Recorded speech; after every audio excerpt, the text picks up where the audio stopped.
Doon sabi ko sa inyo, kilala ko sila kasi sila pinagis pa lang siya. It's been with Lord for 2 years, but it doesn't matter kung nandito ka ng 2 years, 10 years. The son is a son. Ang anak ay anak. At lahat kayo ay anak ng Panginoon. Okay? Dahil matagal ka na, ay mas maraming ang pagpapala, hindi totoo yun. Kaya lang, sa pagtagal-tagal natin sa Panginoon, maganda yung nasusupat din natin. Gaano ba natin kamahal ang Panginoon? Gaano ba natin kamahal ang isa't isa? At gaano ba natin nasusunod ang Panginoon sa pamamagitan ng mga taong dinala niya sa ating buhay?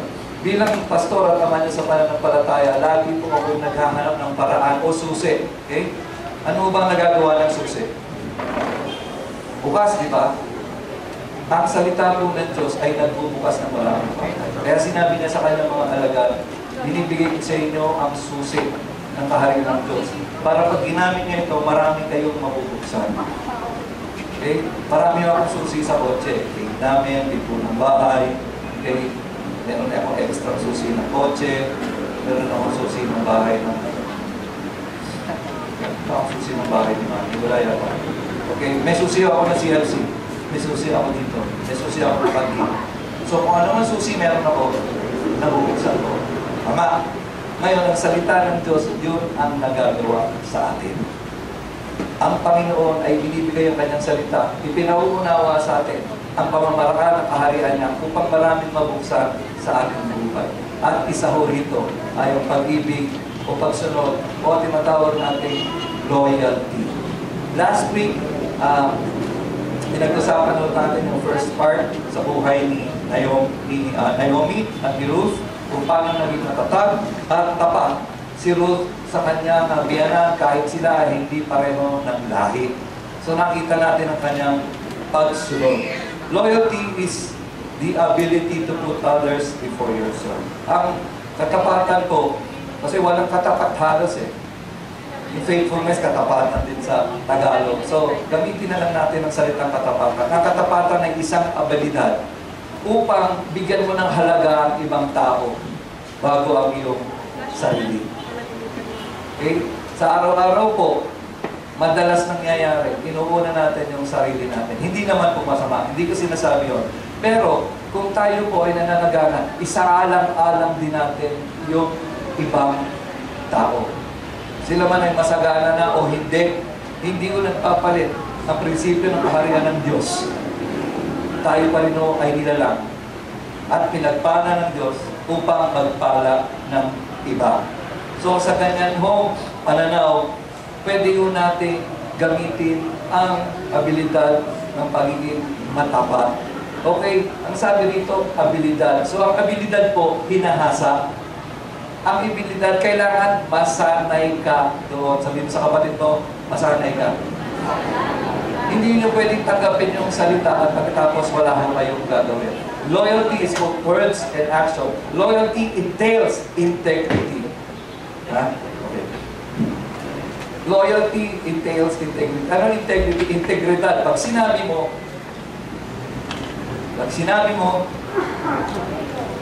ano yung integridad? Pag sinabi mo, gawin mo. Yun lang ang integridad. Pag sinabi mo, lupang ka. Pag sinabi mo, susunod ka. Kahit bumabagyo, kahit umuulan, kahit umilid doon. Pag sinabi mo, susunod ka. Pag sinabi mo, darating ka ng ganitong oras, darating ka ng ganitong oras. Hindi ka makakarating, tumawag ka. Pero hanggang kaya, tumating ka dahil sinabi mo. Kung di mo naman kaya gawin, huwag mo na lang sabihin. Tama? Para sa inyo na nakako at nagdesisyon na dumating dito sa araw na ito. Maraming salamat. God will bless you because of that. So, abilidad ho siya para bigyan buwang ang ibang tao sa ating buhay. Second, to stick with them through thick or thin. Ibig sabihin, kahit anong mangyari, tayo man ay nananagana o hindi, magkasama tayo. Kadalasan po nakikita natin, di ba, sa mga tao, kung merong yung mga kaibigan natin, kung merong itutustos na may pera, andun tayo. Pero kung wala, ay ka na, wala akong masisipsip sa'yo. Hindi ko gano'n ang loyalty. Kahit wala, magkasama kayo. And lastly, loyalty, you look out for them. Look out, okay? Hindi mo lang sila inaasikaso dahil kasama mo sila. Loyalty is look out. Kita niyo sa amin ni Pastor Mark, nasa Canada siya, pero he still look out after us. Actually, because of his attitude to look out for us, he's been a loyal pastor, a loyal friend, and a loyal mentor. Pero dahil gusto niya mag-look out, you know, ano na nangyayari sa inyo? Eh wala mo siya rito. Yung kaibigan niya, na pastor din dito, sinabi sa kanya, sige, kasi wala ka rito, aalagaan ko yung mga anak mo. And last Friday po nangyari yun. Naalala niyo si Pastor Tani? Dumating ko siya ng Friday at sabi niya, nag-commit siya ng 1 month na yung mga leaders natin, kasama ko ako, ay tuturuan niya. Gusto ko rin naman makita ng mga leaders natin na kahit ang pastor niyo ay nagsasampit sa isang tao. Hindi lang ako yung nagsasabi sa inyo ng gagawin, pero hindi niyo nakikita sa akin yung sinasabi ko sa inyo. So I want you to see that physically, tangibly. So I gave my allegiance to a pastor's friend, yan si Pastor Tani. It's as if, ganda na, ito si Pastor Mark wala rito. Eh, hindi siya ang Diyos ko. Okay? Siya pastor ko, siya kaibigan ko. Pero parang nag-uusap sila ni Pastor Tani, present si Pastor Tani rito. Eh pareho sila mag-isip, pareho sila ng ginagawa. So parang ang pagsunod ko kay Pastor Tani, parang na rin ako sumusunod kay Pastor Mark. Pero communication namin ni Pastor Mark ay open. Lagi kong chat. Kung may kailangan ako nila, yung dinadaan ko sa kanya. Pero alam nyo, iba yung tao nandyan. Tama? Iba yung telepono eh. Iba yung Skype, iba yung chat, iba yung nahahawakan mo, iba yung nasasandalan mo, iba yung alam mo pumunta ka lang sa lupo, may makakausap ka. Iba po yun. Kaya kahit ang pastor nyo ay nakarating na sa isang level ng maturity, kailangan ko pa rin po ang taong masasandalan. Buti na lang andyan yung mga leaders natin. Pero may mga bagay ako na hindi pwedeng sabihin sa inyo na pinagdaraan. Only someone who is greater than me can understand. Maintindihan nyo rin yan kung nagpastor na kayo. Ang pagpapastor ay hindi dramang ganito. Ang tunay na esensya ng pastor is ito. You look out for somebody kahit hindi mo sila kasama. Yung matutulog ko na kumain na kayo sila. Yatin ko na lang sila para panatag na yung loob ko. Hindi nyo napansin, mahilig ako maghatid ng tao. Kasi pag ibinaba ko kayo sa kali, iisipin ko pa kung nakauwi kayo. Buti na ako na yung napagod, nakita ko kayo pumasok kayo sa bahay nyo, makakauwi na ako ng matiwasay. Plus, the reason why I ask for a car is para maghatid talaga ng tao. If I don't fulfill my covenant with God with that car, I'm not being loyal to God. I'm not saying God will take it away, but He might. He can. That's His. That's not mine. Pahiram lang mo yan. Ang maganda doon, pag pinapahiram ka lang, kahit ano pwede mong hiramin. Tama? Okay? Sasoli mo lang. Sasoli mo lang pag nanghiram ka. So yan po. Si Kuya Lele po ay naghahanap ng mga susit para maibigay nyo sa inyo mula sa Panginoon. Upang mabuksan. So your life will get better. Diba? Ayaw ko nung pupunta kayo sa Nuko, pagkatapos ganun pa rin kayo. Ang local nagsimula sa Quezon City 7 years ago. So 7 years ka na nandito, ganun pa rin buhay mo. There's something wrong with me. Diba? 6 years, 5 years, 4 years. Ganun pa rin ang buhay mo. There's nothing wrong with you. There's something wrong with you. Hindi kita naturuan. But it takes, sabi nga, alam niyo yung kasabihan, it takes two to tango. Pag nagsayaw ka, lalo na ng ballroom, dalawa yun eh. Pero ang nagdadala doon yung leader. Kumbaga yung lalaki yung nagdadala. Pag di marunong sumayaw yung lalaki, madadapa yung lalaki. So it takes two. It takes two. Sabi niyo, it takes two. Take me and you. I have to be loyal to you. You have to be loyal to me. Okay? Understood? Now, yung first part, nakita natin si Ruth kung paano siya naging loyal kay Naomi. Ngayon, pag-usapan natin, paano ba matatili maging loyal? Ang loyalty kasi ay isang karakter ng Panginoon na napakahalaga. Imagine niyo, disloyal si Lord. Okay? Hindi na tayo minamahal, hindi na tayo pinagbibigyan sa mga pinagpipray natin. Ano kaya nangyari sa atin? Sino ang nagpipray dito ng pangmatrikula? Sinagot ba kayo ni Lord? Imagine niyo, hindi kayo sinagot. Sa kayo pupulutin. Okay? Manganganak kayo, wala kayong panganak. Sino ang kapapanganak lang dito? Sinagot ba ni Lord prayer mo? Imagine mo, kinausap mo si Lord, and the Lord is not loyal to His covenant. Saka pupulutin. Okay? My mom and dad. My mom is 80. May ilang taong ka na? Ha? Ilang taong ka na? 80. Baka magkamali ako, papagalitan ako na. 82. Okay, man. Thank you. Si Daddy, 79. Okay. So, in 1996, I had a covenant with the Lord. Just to show you how loyal the Lord is. Sabi ko, Lord, palusugin mo lang ang nanay at tatay ko. May makangin lang sila, may maminom sila, wala silang sakit. Paglibig ko lang nila hanggang sa huling patak ng aking dugo. Nasabi ko na ito minsan, but I just want to show you how loyal God is. Malakas pa ba mga magulang ko at their age? Yes, because the Lord is loyal. Ako pumapalpak ako. But the Lord is loyal. Kapag si Lord. And you know why God keeps on being loyal? Because He wants to teach us loyalty. Hindi siya pwedeng bumitaw eh. Pag siya bumitaw, wala na tayo. He continues to be loyal. Kahit pumapalpak tayo, He will still be loyal. He will still be faithful. He will still be loving. He will still be good. Why? Because if He stops teaching through His character, we die. Intindihan nyo? We die.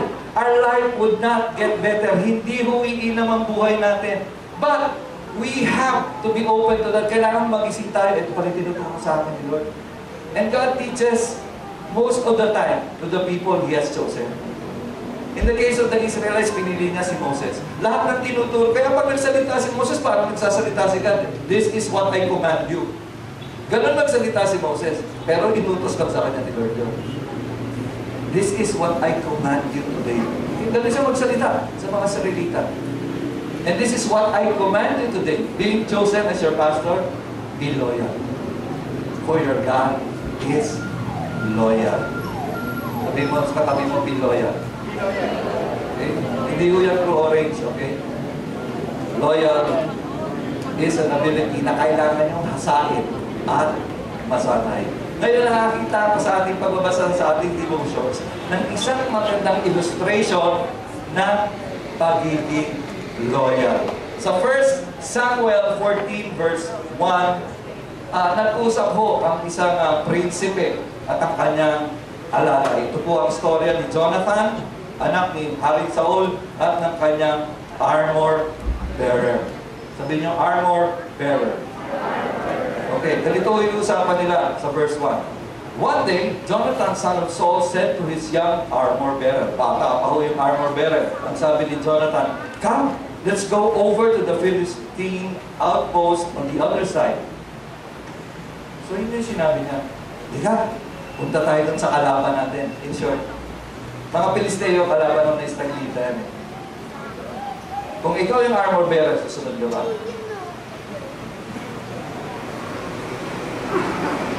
No, punta tayo sa ano? Sa tawin-tawin. Ano? Ano gagawin? O kaya punta tayo sa ano? Sa Spratly. Sino sasama?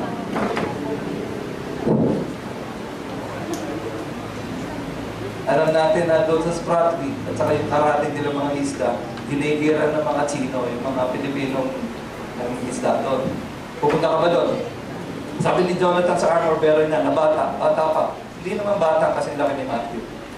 Siguro mga kasing gwapo ni Arwan. Hindi nga kayo ba? Arwan nga sinabi ko. Tapos si Arwan, mga Arwanan. Yan, ganyan ka bata yung armor bearer niya. Tara, punta tayo sa mga kalaban. Ano tingin nyo? Sasagot niya. Pero bago that, I want you to know what an armor bearer is. An armor bearer is a very important and delicate position. Ang armor bearer o yung tagadala ng shield. Okay? Yung espada, laging nakasokbit yun kung sino man ang pinaglilingkuran niya. Pero yung shield, dala lagi ng armor bearer.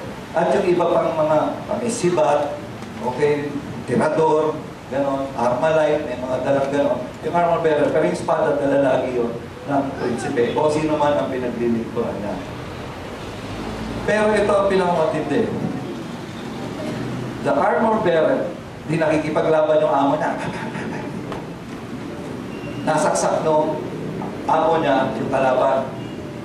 Ang responsibilidad o duty ng isang armor bearer ay siguraduhin patay na yung nasaksak o tinamaan ng tabak o ng espada. Okay? So, para masigurado patay na, ang gagawin niya? Sasaksakin din niya. Ang trabaho, first, ng armor bearer, dalhin yung kalasag, shield. Kalasag yun sa Tagalog. Yung pangalawa, siguraduhin tapos ang trabaho. Inumpisahan ng master niya, sinaksak, kaaway. Sinaksak, sinisigurado na. Kaya may dala rin sa mga sibat at espada. Sinisigurado na. O anong inumpisahan ng master niya, tapos. So, sasaksakin din niya. Lahat ng daan niya, sumusunod siya. Sumusunod siya. Pinapatay na kung sino man ang sinaksak na at sinisigurado niya the work is done. Tanong, parang hindi kayo armor bearer, pero may nag-uutos sa inyo sa araw-araw. Tama? Ito man ay magulang nyo, boss nyo, okay? O pastor nyo, in our case, tinatapos nyo ba sinasabi sa inyo? Tinatakot lang sa inyo, hindi na kailangan sagutin niyo. You bring it home. Tinatapos mo ba yung ipinapatrabaho sa inyo? Kaya lang, nung si Jonathan at ang armor bearer ay nagpunta doon, hindi sinabi ni Jonathan sa kanyang tatay na pupunta sila doon. Doon lang sa armor bearer. Ito bang si Jonathan ay lapastakang anak at hindi siya nagpaalam sa kanyang ama. At sabi ko kasi doon, one day Jonathan, son of Saul, said to his young armor bearer, "Come, let's go over to the Philistine outpost on the other side." But he did not tell his father. Wala bang galang ko sa kanyang ama? Sino rito yung umalis ng bahay hindi nagpapaalam sa ama? Ganun, sabi. Dahil wala. Sino ang laging ang nanay nyo nasa bahay? Nagpapaalam ba kayo pag lumalabas kayo? Pinapaalam niyo ba kung nasaan kayo? Okay? Mahalaga ho yun. Pero in this case, bakit kayo hindi nagpaalam si Jonathan? Okay, bakit? Bakit? Alamin po natin. Baka namin may rason. Okay? Noong panahon ho, na nakikipaglaban na ang mga Israelita sa Filisteo, yun din ho, yung panahon na umalis na ang presensya sa buhay ng Haring Saul. Yung pabor ng Panginoon, alam ni Jonathan, wala na sa kanyang tatay. Pero ginagalang pa rin ng kanyang tatay. Pero when it comes to the purpose that God wants to happen, gusto ng Panginoon, talunin na Israelita ang mga Filisteo. The father, King Saul, cannot go with Jonathan anymore. Why? Hindi na siya naniniwala sa Diyos. Kung may pinapagawa sa iyo ang Panginoon, okay, friends tayo, family tayo rito. Pero mahalaga, yung kasama mo, naniniwala doon sa pinaninindigan mo. Then, it will happen. If not, para ka na naghihila ng kariton. Ang tatayo, ni Saul, bagamat siya ay hari, hindi na ho siya naniniwala. Bakit? Umalis na ang pabor ng Panginoon sa kanya dahil hindi niya sinunod ang Panginoon. Ito yung story eh. Noong may inutos ang Panginoon kay Saul, sabi niya, sugurin mo ang mga Amalekites. Okay? Amalekites. Yan po ang mga tumutulig sa mga Israelita nung lumabas sila sa Ehipto. Sila ay nagpapahirap sa kanila. Ang sabi ng ating Panginoon kay Saul, ubusin mo sila, wala kang ititira. Slew them all. O kill them all. So yun ang inuto sa kanya. Ang kaso, nagtira siya. Itinira na yung hari. Si hari, Agad. Agad. Okay? In English, it's Agad. Sabihin niyo, Agad. Sabihin niyo sa Tagalog, agad. Baligtan niyo yung agad ba? Okay? So, hindi na sinunod. Eh dahil yung pinakapuno, yung hari, hindi sumunod, yung sumunod ng batch ng leadership, hindi rin sumunod. Yung nakita nilang magagandang bagay, tinangkam nila. Mga tupa, mga kambing, mga ari-arian, mga gawa sa gintong mga bagay, kinuha nila na. Eh dapat yun, pinatatapo ni Lord kasi ayaw ni Lord magaya sila sa mga Amalekites. Pero nung araw na yun, na inutusan sila ni Lord, hindi sila sumunod. Tingnan nyo, paano nangyari sa hindi pagsunod?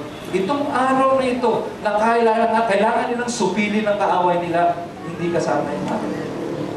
Ang masakit nun, yung anak pa niya mismo nakakaunawa. Dapat yung tatay ang nagtuturo dun sa anak, hindi, kailangan sumunod tayo kay Lord. Hindi, yung tatay nga pumalpak, yung anak niya natutong sumunod kay Lord. Yun yung reason kaya hindi niya na sinama o pinangalan sa kanyang tatay. Tsaka yung mga tao, dahil natakot na si Saul, doon na lang siya nanatili sa lugar kung sila nakakapot. Dito lang kami. Dito na, maghintay na kami rito. Pati yung mga tao, under kay King Saul, natakot ka. Mga kapatid, kung napangunahan ka ng takot, hindi ka nakikilos. Mas matindi pa yan sa stroke. Ang stroke sa pilitan, napaparalyze ka. Okay? Pero yung takot, wala ka pang ginagawa, hindi ka na kumikilos. Naiisip mo pa lang, hindi ka na kumikilos. Eh kasi baka umulan. Kasi baka sumakit yung ulo ko. Kaya hindi na lang ako mag-church. Kasi mainit doon. Hindi magdala ka na sarili mong ventilador at extension.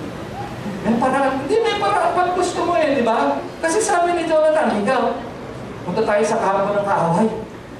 Hulabugin natin. Tayo lang dalawa. Tayo magsama. Tayo lang naniniwala Kaya nung mahalaga sa cell group nung naniniwala kayo sa isa't isa. At naniniwala kayo sa cell leader. Mahalaga yun. Kasi yung pagtitiwala at katapatan yun, magdadala sa inyo sa maraming katagumpayan. So, yun yung reason kahit hindi na sinabi ni Jonathan na susugod sila. At natakot na mga kasama niya. Kayo ba?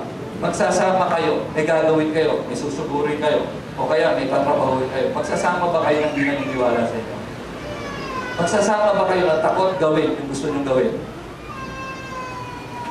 Baka kahit mag-ihaw ka lang ng barbecue, takot yung hindi. Ay, ihaw tayo ng barbecue. Ayoko, baka matransfer mo ano. Di magkapote ka. Ha? Kung gusto mo matuto magluto, natatakot kang matalsi ka ng mag-leather jacket ka. Kahit mainit. At least, sandali lang yun At least natuto ka magluto. O gumamit ka ng kalasag. Alam mo yung kalasag? Shield, ganun. Kaya nga may takip yun di ba? Kung napansin nyo, lahat ng kawali may takip. Pag ganun yun. Para matuto ka magluto. Ngayon, sa case ni... Sa case ni Jonathan, ulitin mo natin. Jonathan said to his young armor bearer, young, okay? Come, let us go over to the outpost of those uncircumcised men. Perhaps, the Lord will act in our behalf. Okay? Ang sabi ni Jonathan, ni master niya, perhaps, ano bang perhaps sa Tagalog? Baka, patulan tayo ng Panginoon sa gagawin natin to. Perhaps, hindi siya sigurado. Alam niya, yung will ni Lord, kailangan matalo ng Israelites ang Filisteo. So because Jonathan believed that God wants that to happen, sabi niya, baka patulan tayo ni Lord. Pero, alam niyo, yung salita sa Matthew na 18:19, naalala niyo? when two agree on earth, on whatever they ask for, it shall be given them. Hindi pa nasusulat yun, naniniwala na si Jonathan. Perhaps baka katulad tayo ni Lord. Pero nag-agree tayo, di ba? Anong sagot ng kanyang armor bearer?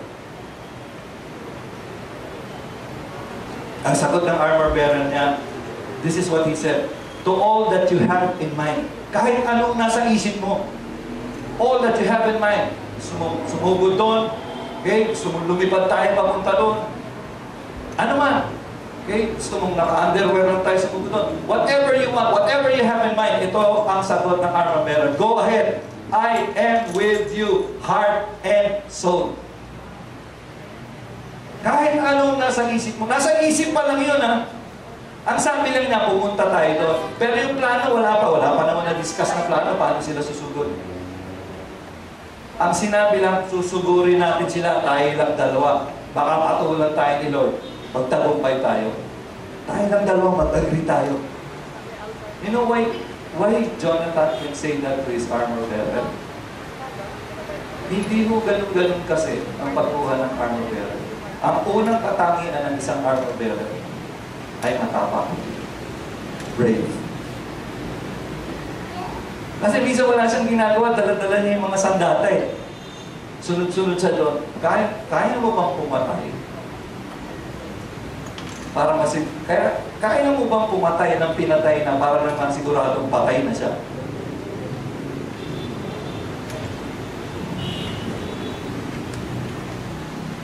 Ano mo? Yan yung pinapagawa sa atin ni Jesus. Pinatay niya na yung kaaway. He was crucified. Ang sinasigurado lang niya, okay na yan. Deklara mo na lang. But sa labas, naniniwala pa tayo, buhay pang kaaway sa buhay natin. He can do something. He can tempt us. Kaya na tayong tuksohin. Pero being an armor bearer of Jesus, kaya natin siyang saksakin with the same. We have the sword of the Spirit. And that is the work of God. Bilang armor bearer, that's why we have to elevate in our faith. Kasi tayo may armor bearer siya, may dala ng kalasag eh. At kahit sa, pag nakikipag-away, dito na lang, pastor mo, may pinagagawa ang Panginoon. Nakikita ba niya yung likod niya? Hindi. As an armor bearer, ikaw yun, no? Ikaw ang sumasaklolo sa kanya. Kung meron man titira sa kanya sa likod, unahin mo, hindi mo kaya, matapang to. One of you here told me, long time ago, Kuya, kahit sa Dubai, kasama ako siya. And I appreciate that so much. Kaya tumatapang ako. Kala niyo ba hindi ako takot? Takot din ako. Kaya lang ako tumatapang. Dahil merong matatapang na tao na nakapaligid sa akin. Para sabihin ng isang tao yun, kahit sa hukay, sasama sa akin. Tumatapang ako. And that's an example of an armor bearer. Kahit saan.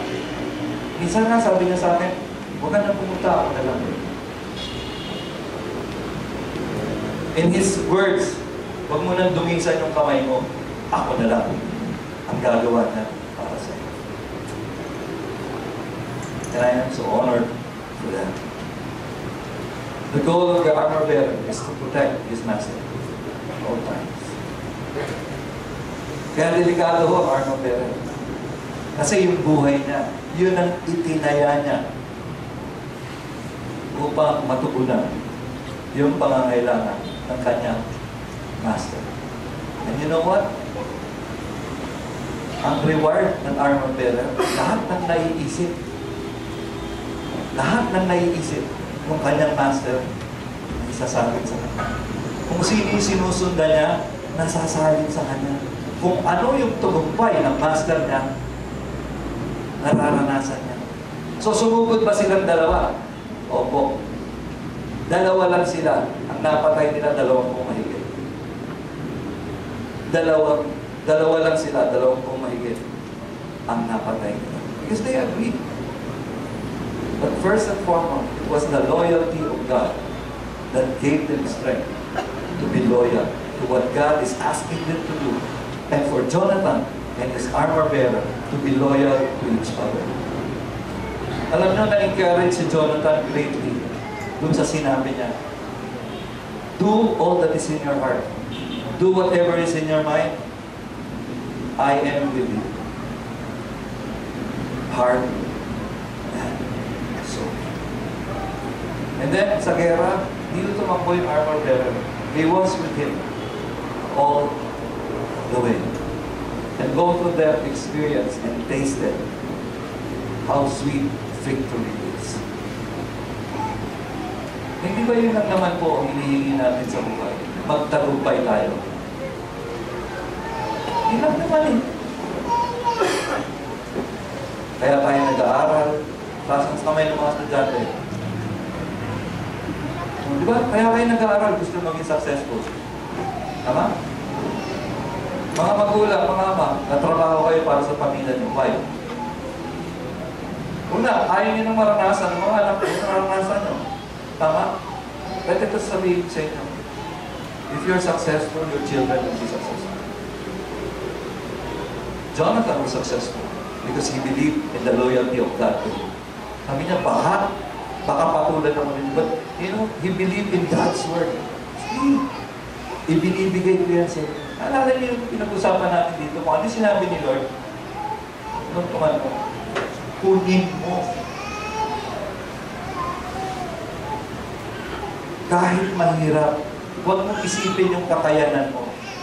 Kung kakayanan rin lang, anong panama ng dalawang tao? Kahit si Bruce Lee pa siya sa 20 po. Okay, sabihin na natin 10. 20 po mahigit po yung tinalo ng 2. Eh, bata pa yung armor bearer eh.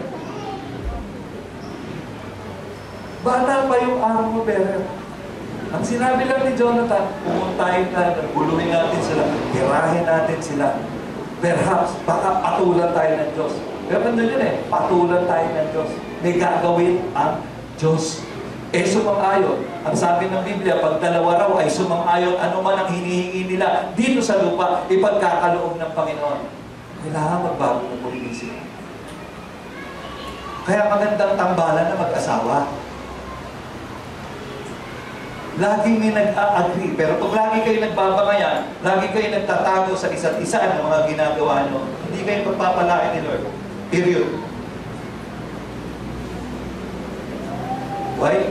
Ginawa ko namin mag-asawa yan. Kahit tayo na misis ko, gagawin. Lalo lumaki yung gastos ko. Kaya bago kayo mag-desisyon mag-asawa, huwag nyo nang tingnan kung sino yung armor bearer sa inyo. But you know what, wives? You should be the armor bearer.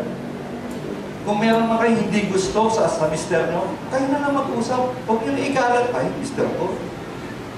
Sugal mo ng gano'n. Pagdating sa bahay, pansin sa pack, sa basel pa, hanggang TV, di man ako tulungan. You know, the first person who should protect your husband is you. Pero ikaw pa rin yung tumitira sa kanya. Huwag naman, mag-usap kayo. Husband, ganun ka rin. Also the armor bearer. Why? Because our master is Jesus. We're being trained to be armor bearers. To protect and to finish.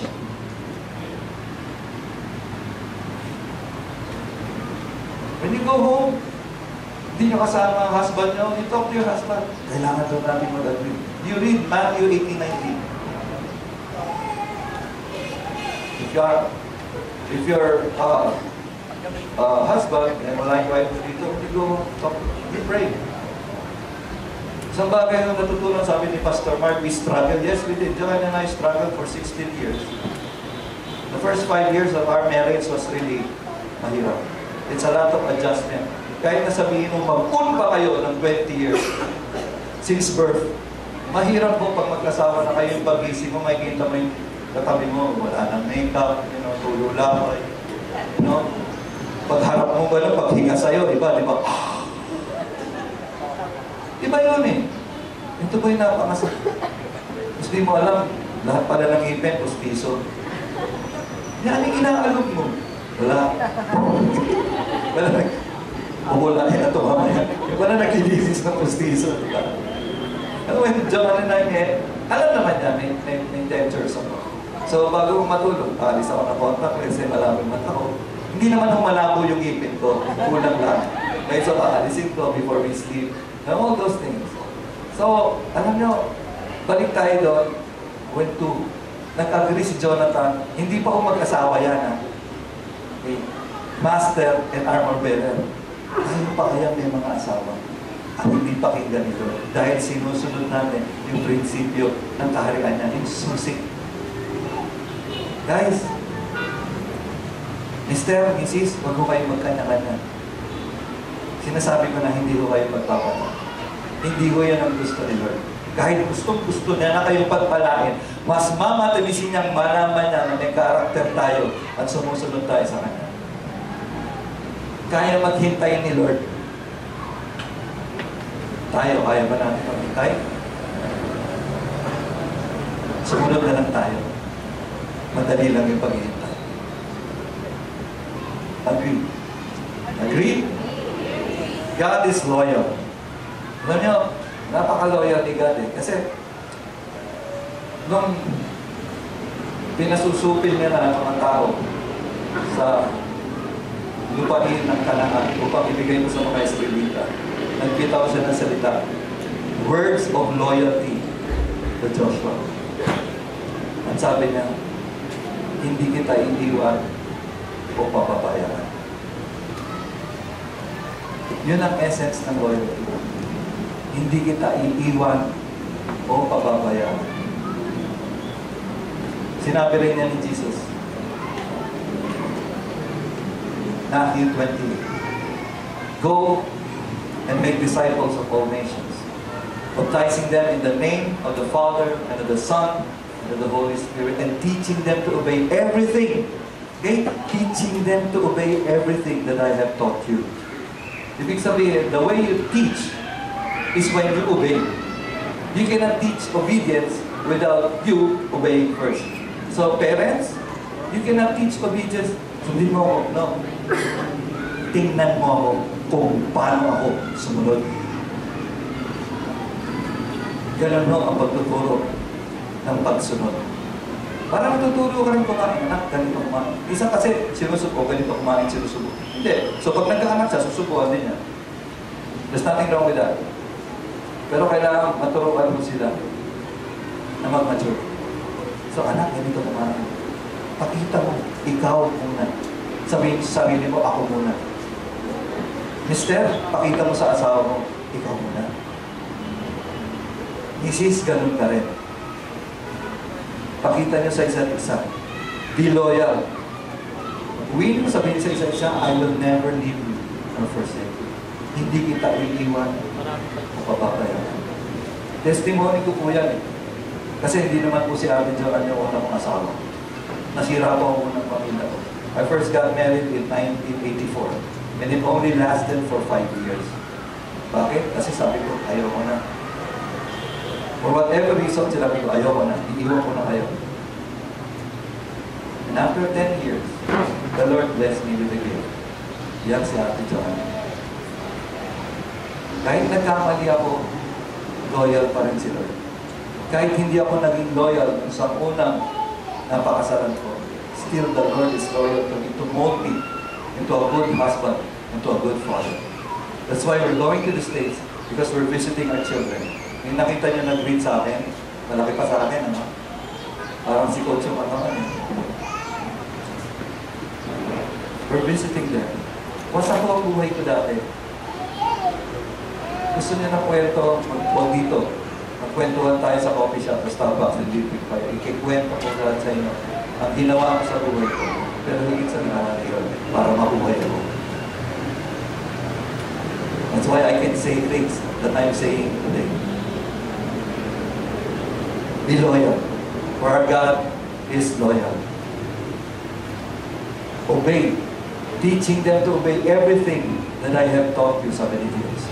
Lo, nangako rin siya, I am with you until the end of the age. Jesus is loyal. That's why He is introducing Himself to us, because He wants to teach us loyalty by modeling. Nandito kayo kasi tinawag kayo ng hari. An armor bearer is always summoned by the king. David, si David po,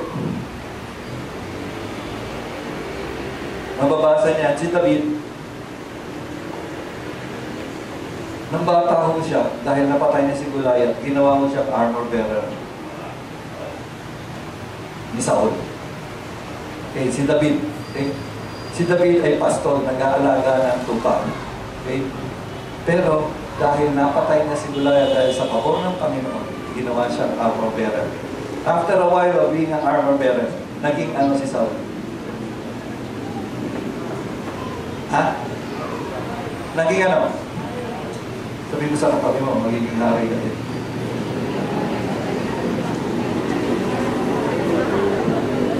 Nakatawa-tawa, di ba? Pero tandaan niya si David, naisip ba niya yun? Hindi. Nag-aalaga lang siya ng tupa. Si David nga, kung alaskahin ng mga kapatid niya, oh, dito ka na naman. Luko-luko ka, no? Wala ka na naman dito. Tigas talaga ng ulo. Ba't pumunta ka pa rito? Dapat nag-aalaga ka ng mga tupa doon, ha? Manunood ka lang ng gera dito, eh. Live ho, sini nun. Oh, live yung sini. Mga sakasakay, daan live yun. Kasi David, paikot-ikot na. Bibigay siya ng tinapay sa mga kapatid niya habang nanonood siya ng gera. Pero mamutak si David, pero magkwento na rin. What I'm saying is, pasto lang si David, napatay na si Goliath dahil sa loyalty ni Lord sa kanya. Hindi siya iniwan because he was the one after God's own heart. Nung napatay na si Goliath, nakita to ni Hari sa uliga. Gawin kitang armor bearer. Pagkasama kita, matindi mangyayari sa buhay ko. Pero matindi rin po. Yung pinaglingkuran ng hari, naging hari din siya.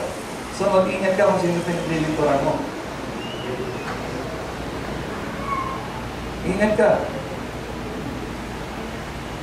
Pero kung naglilingkod ka man, maging tapat. Now, paano natin may execute ang duties natin bilang armor bearer? Alam nyo, wala nang armor bearers ngayon dahil wala nang nag-iispadan. Di ba? Wala na.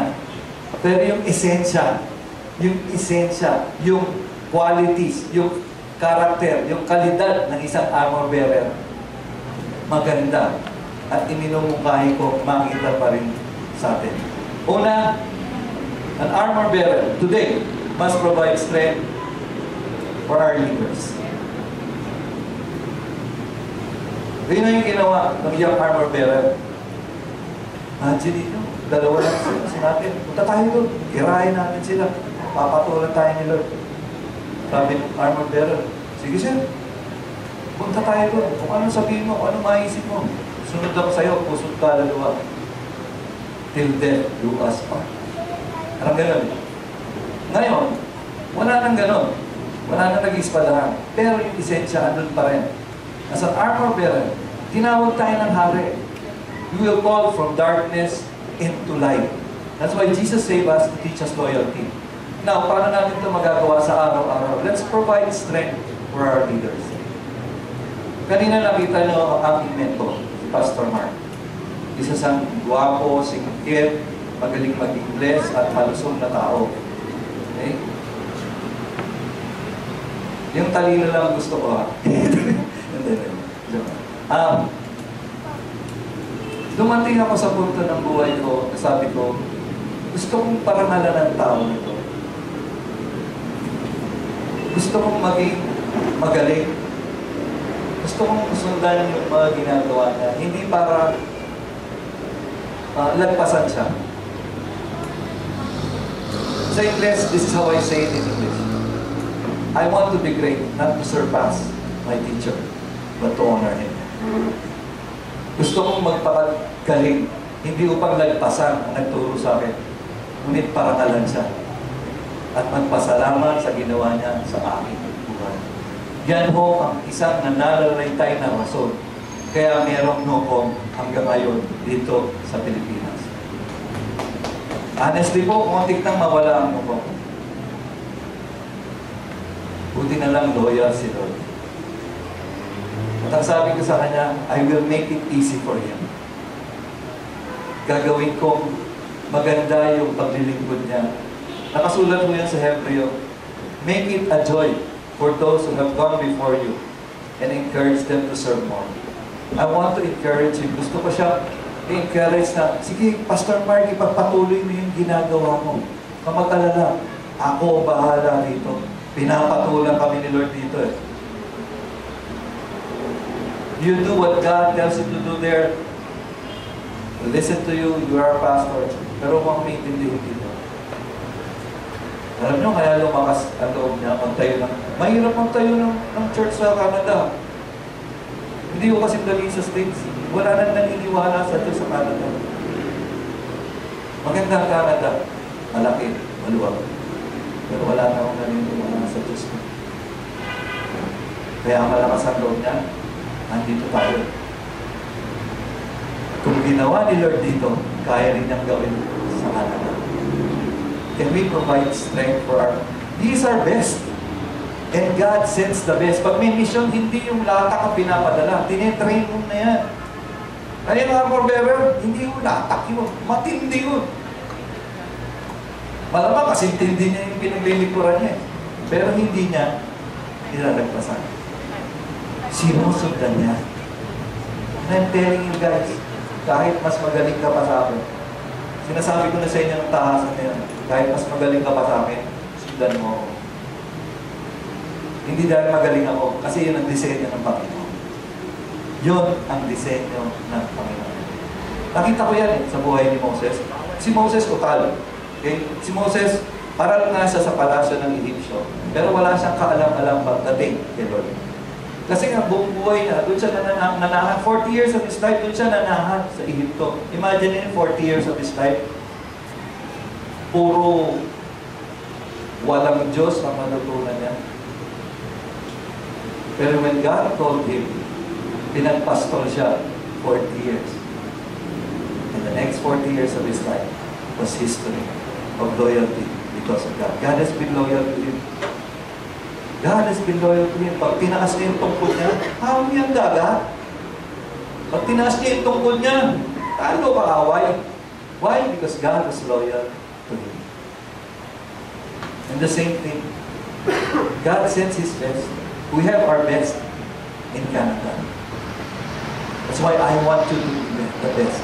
But before you experience the best, your life should get better. So that is our goal. That's why we want to know who God is. Kailangan malaman natin sino ba si Lord para tayo maging kamukha niya. When we become like God, like Jesus, our life will get better because where Jesus rules, life improves. Where Jesus rules, huwag niyong kakalimutan niya. Lagi niyong tanong, pag may kinakaharap kayo sitwasyon sa bahay, is this situation giving strength to my leaders? Ito ba nagagawa ko ba yung tinuturo nila sa akin? Is Jesus ruling over this house? Yun ang tatanong nyo. Huwag kayong maghahanap ng paraan para makaalis. Binibigyan ko kayo ng susi. Let Jesus rule and you will be the strength of your leaders. Then you can provide strength. Yun ang gusto ni God. He will provide the strength for you so you can provide strength for us. Don't struggle. Just obey. Okay? Pangalawa, deep respect for and acceptance of your leaders. Minsan kasi ako, in my journey as a disciple ni Pastor Mark, hirap ako. Kasi magkaiba kami ng paraan. Una si Pastor Mark lumaki sa Amerika. Ako lumaki rito. Laking, street smart ako. Okay? Papansin niyo, ibang words ko pang kali. So habang kami ay nagkikis-kisan, marami kaming nadidiscover sa aming mga sarili na ayaw namin sa isa't isa. Gusto namin magkasama. We make things happen. We do concerts, we do productions. Pero habang nagtataka, nakikita namin yung ayaw ko nagtataka. Ganyan siya. You know what?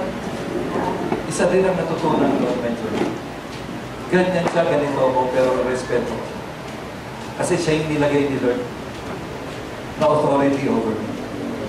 Bahala na si Lord kumilo sa kanya. Bahala na rin si Lord kumilo sa akin. Pero as for my respect and acceptance, yun naman ang church.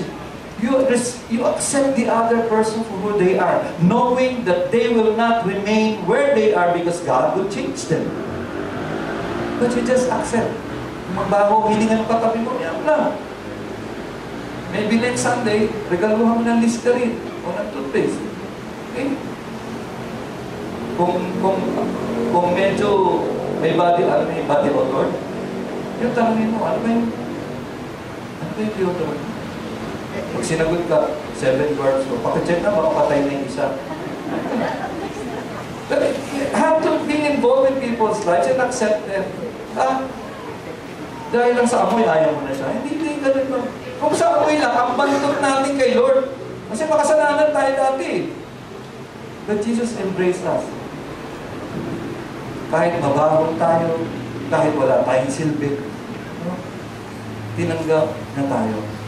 And kahit magkaiba kami ng paraan ni Pastor Mark, in-embrace ko ang taong ito. Sabi ko, susundan ko to Lord. Kahit makita ko yung ibang bagay na, dahil magkaiba kami, meron akong prioridad na hindi niya prioridad. May prioridad siya, hindi ko prioridad. This is not about God's purpose. Sa amin lang personal. But there came a time I said to myself, ano man ang sabihin ng tao nito sa akin, susundin ko. There was a time, meron mga pastors na tawag sa akin, sip-sip. Yun ang tawag sa akin ng ibang pastors, sip-sip daw ako. O, di okay na yung sip-sip. Ganda naman ang buhay ko. Dami naman ako natutulungan. Minsan natatakot tayo matawag na sip-sip. Okay na yun sa akin. Basta alam kong ginagawa ko. Hindi mo naman sinasabi sa akin yan eh. Doon sa master ko. Armor bearer lang ako. Talk to my master. Susundin ko siya. Huwag niyo isipin yung reputasyon niyo. Si Jesus, tinayaan niya yung reputasyon niya. Hayaan niyo si Jesus sa magiging siya. Just respect and accept your leader as they are. Now, if your leader is open, you can talk to your leader. You can write him. I'm open to that. If you see something wrong with me, you write it. Sabihin sa akin, basta pwede ko ba yung sa akin? Dapat open ko lang kayo. Now you can talk to me. Mahirap ba mag-approach sa akin? Hindi naman siguro. Just talk to me. Let's talk as brothers and sisters. Una lang ako ng isang hamba kasi ako yung pinili ni Lord. Mamuna sa inyo. At pinili ko rin to, tinanggap ko kay Lord. Tinanggap ko. So, because of God's loyalty in my life, nagagampalan ko yung dapat kong gampanan. But there are areas in our life na magkaiba po tayo. But we have to respect one another. Yun doon nga nakikita ang pagiging mature ng mga anak ng Diyos. Kahit magkaiba kayo, nagkakasundo kayo. Example na, mag-asawa na naman. Di ba? Mag-asawa, magkaiba ng ugali yan. Pero dahil nagsabi kayo kay Lord, Lord, kahit ganito, we'll stay loyal to each other. We'll work it out. We can work it out. We can work it out kahit magkaiba tayo. But we have to respect each other. And you guys and me should respect our leaders. Pangalawa yun. Deep respect for and acceptance of our leader. We should understand their thoughts. Nung una, nahihirapan ako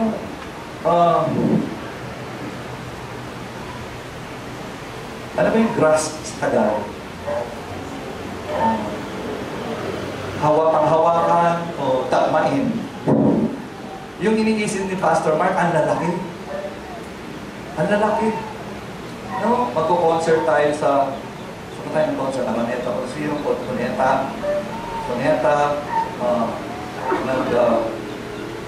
Nagko-conference kami sa ano yung nasa Pampanga?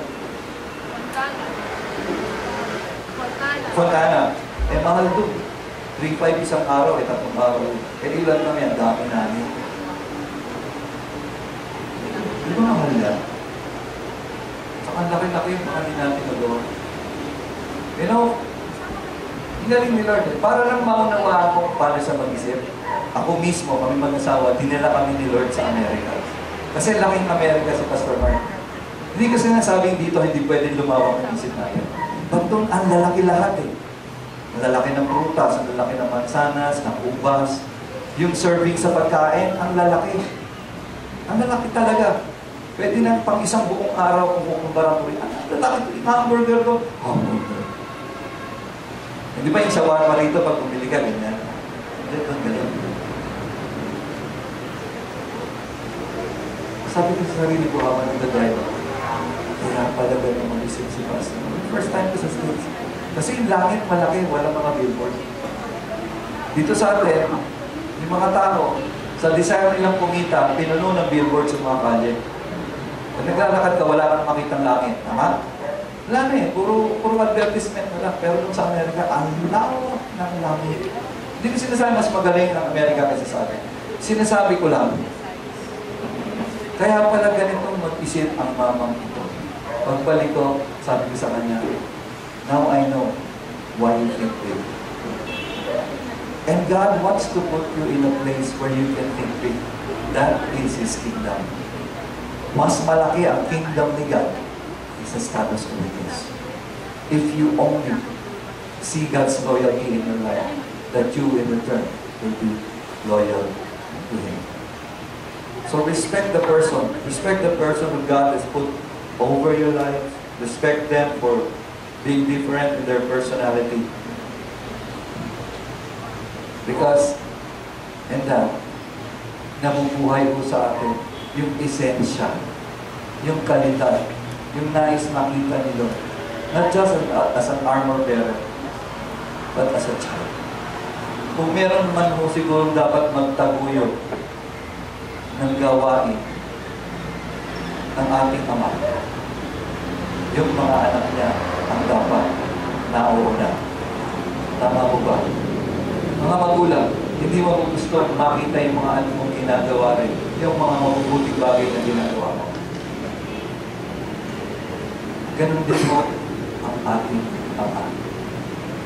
At kung naniniwala ang anak ng Diyos, alamin mo eksakto ano ang pinagagawa sa iyo. For this young man, for that time, he was an armor bearer. Alalay. Pero they have equal responsibilities to God and to their kingdom. They join together and saw wonders in their life. At this point, I'd like to call in on stage all the cell leaders.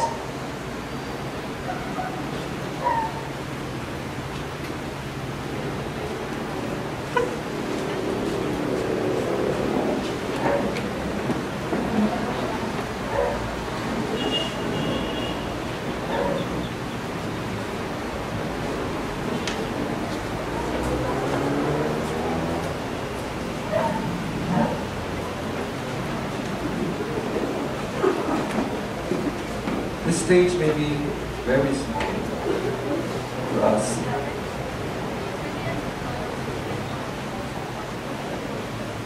But me and Hernandez will be leaving for a while for the United States. Sino may iwan? Our armor bearers. In the case of Jonathan, isa lang ang na-mention. But the leader always chooses so many armor bearers. In the case of your ate and I, we have them as our armor bearers. In your case, they are your leaders. If you find in your heart after hearing this message that you have to be loyal to your leader, just like the armor bearer said, kung ano yung nasa isip mo, gawin mo. Susunod ako sa iyo. Puso at kanan. Kung wala ka pang cell group, puntahan mo yung pinakagwapo o magandang gusto. Mamili ka. And be loyal to them.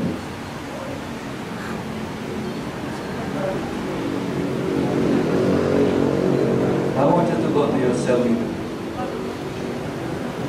and pledge your allegiance to God through them. Simula ko ngayon, susunod na ako sa inyo. You go to them. Sino ang cell leader na? You go to them. Simula po ngayon, sasagutin ko na pag nag-text kayo. So lahat ngayon, maaga pa lang nasa cellphone mo. Simula po ngayon kung ano man sinabi ni Lord sa pamamagitan niya, susunod ako.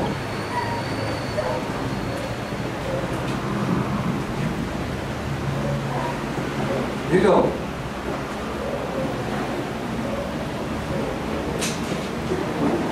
I know this is a day of blessing. If you step into what God wants you to do, you will be blessed. You will be blessed. You will see signs and wonders in your life. Only reserved for you.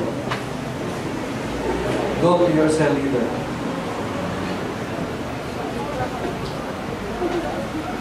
Go to your cell leader. Give them respect.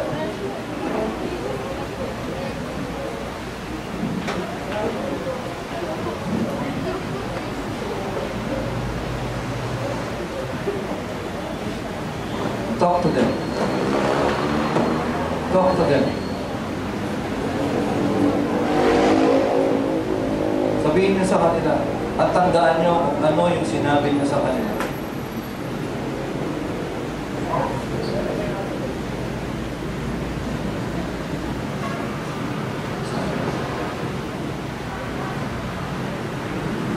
Kausapin niyo sila. Huwag niyo na silang tawanan. Walang blessing sa ngiti, sa salita niyo at sa gawa. Ang salita at gawa ay kailangan magkaalig-sabay. Ngayon, tulad ng sinabi ng armor bearer, kung anong maisipan niyo, gawin niyo. Susunod ako. Kung ano naman ang ipagawa sa inyo ng inyong cell leader, sundin na rin. Hindi po ito sa pilitan, mag-desisyon kayo habang katabi niyo siya. Kung hindi niyo talaga siya kayang sundin, huwag na lang.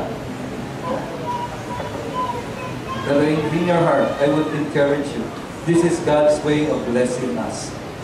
This is God's way of elevating us. This is God's way of teaching us loyalty. And loyalty is big time with the Lord. That's why there are spiritual fathers. And you cannot have many spiritual fathers. Isa lang. In my lifetime, isa lang ho ang spiritual father ko. Marami akong tagapagturo. But they are nothing compared to my spiritual father. So pledge your loyalty. Magsalita kayo.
Friday mula kay Pastor Nani. Kung gusto niyong makawala dun sa nakalipas niyo, pagkukulang, yung pagpapatawa, yung kapos, gawin niyo yung pinapagawa ng hari natin. Huwag kayong gumawa ng sarili niyo, kahit gaano pa kaganda yan.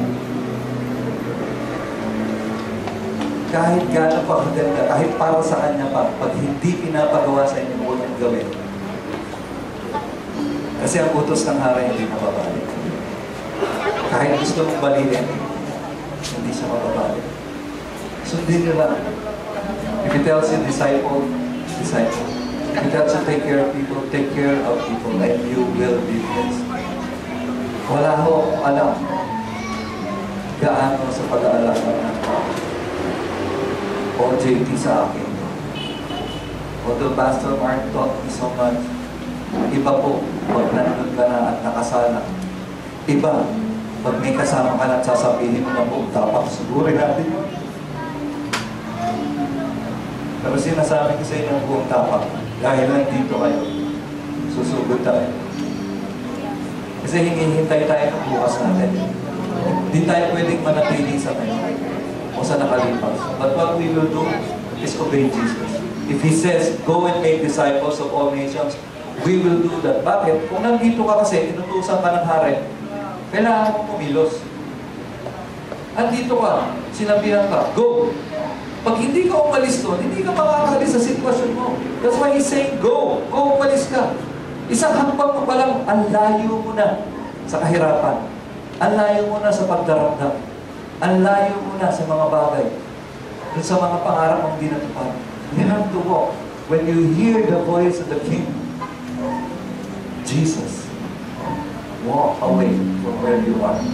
Huwag mong mahalin mo, alin ang punta mo, mas marami dun sa pagdadalan sa inyo. Mas marami, mas malalaki, mas magaganda. Baka may mas matinding trabaho pa. Just to be. Let's all stand.